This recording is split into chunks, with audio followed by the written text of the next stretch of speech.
unatia kidole unasema sasa homosexual wanaweza register. Shindwe katika jina la Yesu. Hao watu hawana adabu.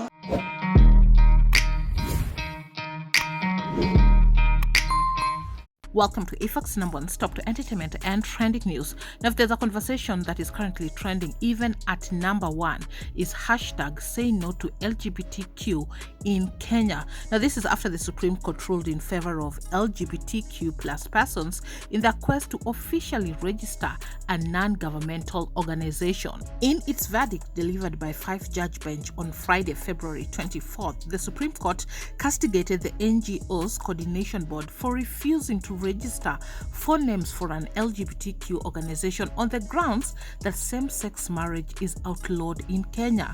3 judges in the 5-judge bench ruled that community members have a right to associate even though the law considers same-sex marriages illegal. Hence, the refusal to register them was discriminatory and contravened the law. And so this is what is angering many Kenyans, especially parents who are coming out very strongly, putting out that the fact that they are being allowed to register themselves is the beginning of so many more LGBTQ rights which will be coming up. Now, Kenyans have called this out, many, that is not all, and somebody who has been fighting very hard against the LGBTQ plus community being registered is gospel artist Daddy Owen. And in fact, Instagram decided to delete his post, and despite all that, he keeps putting posts back up in the fight for no LGBTQ in Kenya. As you can see, this is what he had put out. My post has been flagged and removed by Instagram.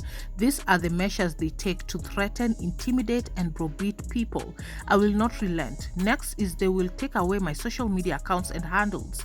I will not relent. After, they will create and start propaganda and agitprop upon my brand. I will not relent. I'm not desperate for the visa. I repeat, we shouldn't allow this agenda in our society. We have our own ethos and correctness. Let's protect our posterity. In a separate post he put out, LGBTQ methodology is guided by a political agenda.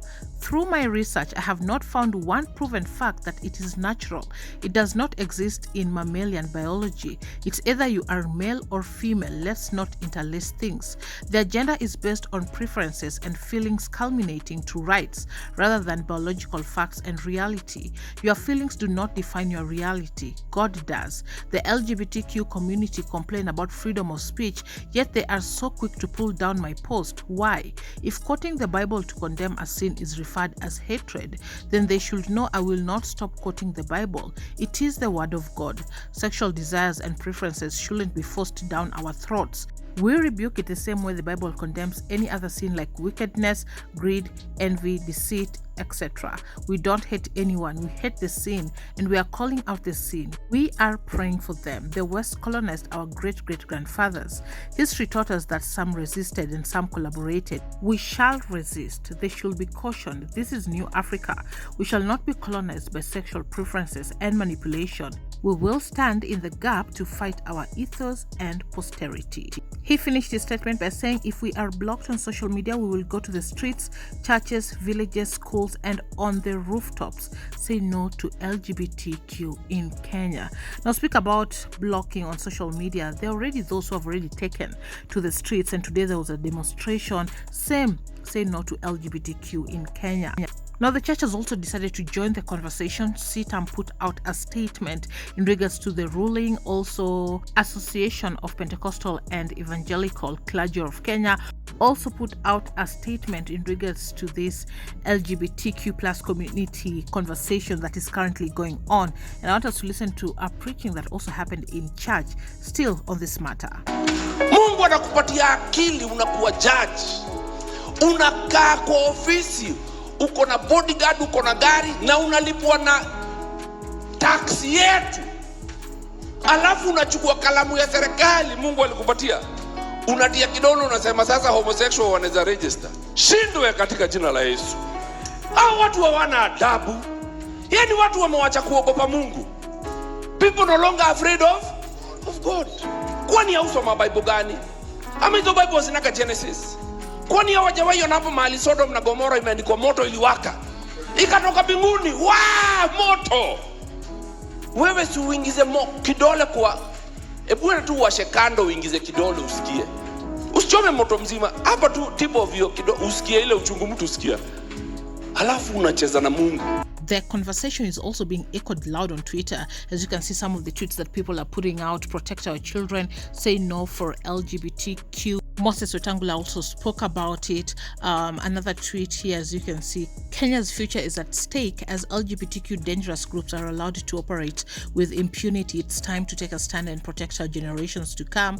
We support the church to fight and say no to LGBTQ in Kenya. And so this is the conversation right now. I don't know what you think about it, guys. What are your thoughts with the Supreme Court's ruling? And the other thing is that I was just having a conversation with someone. So far, the LGBTQ plus community, yes, there has been hate crimes that have happened, but Kenya is also one of the most tolerant when it comes to the LGBTQ plus community. And you can even see some even tourists who come here, they come here because they feel it's a little bit safe, so long as you don't shove it on people's faces. There are members of the LGBTQ plus that we do know of, and they live, they dress how they want to dress. There are those who are known to be living within their communities and are members of the LGBTQ plus, but their neighbors are okay with them so long as they don't shove their agenda on their faces or to their children, all that. And so I don't know, guys, what you think about this right now, because you feel like there's sort of like a threat and the public are now very aggressive with this matter.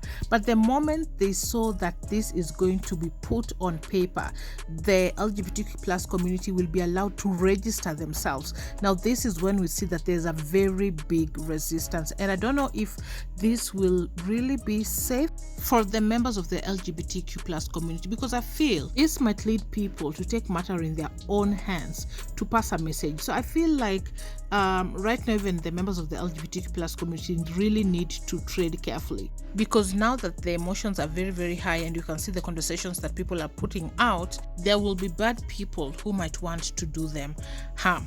So far, they have not been very loud as this conversation is happening. Maybe they will really come out in numbers to protect and protest for their rights, especially now that this conversation is happening. Because right now, we also see many politicians are coming out to condemn this as well. And in Uganda, President Yoweri Museveni had actually signed an anti-gay bill. In Uganda, the penalties are tough. It includes life sentences for gay sex and same-sex marriage. So we also don't know what the president will say about it. That is President William Ruto. Because right now, this conversation is happening here in Kenya, and this time round, it's also trending, meaning this is something that is of great concern to the people. Anyway, that's it for today. Thanks so much for watching. Subscribe if you haven't. Also turn on your post notification so notified once you have any new uploads. I'll see you on the next one. Bye-bye.